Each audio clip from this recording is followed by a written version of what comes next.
I've been following chocolate finance for a while now, and in this video, I'm giving you my honest and unbiased review of whether it's actually safe to use in 2025. Chocolate Finance is a Singapore-based fintech platform that offers high-yield savings options, up to 4.6% APY on USD deposits, with no lock-in periods and daily payouts.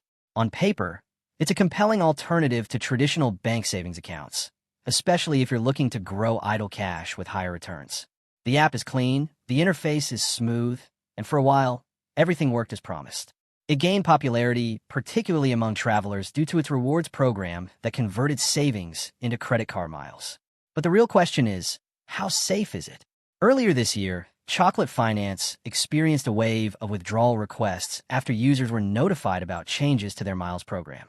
In response, the company temporarily suspended instant withdrawals, shifting to a 3 to 6 business day processing timeline.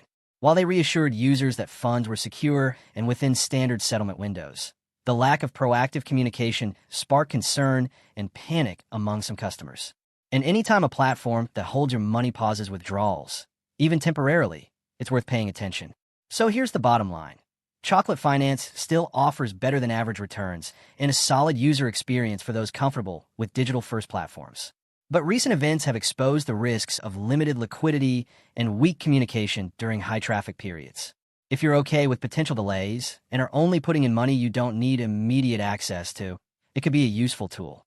Otherwise, sticking to more established banks or licensed platforms with clearer risk disclosures might be the safer play. I hope this review helped you out. If it did, support the channel with a super thanks, and don't forget to subscribe for more honest reviews. See you in the next one.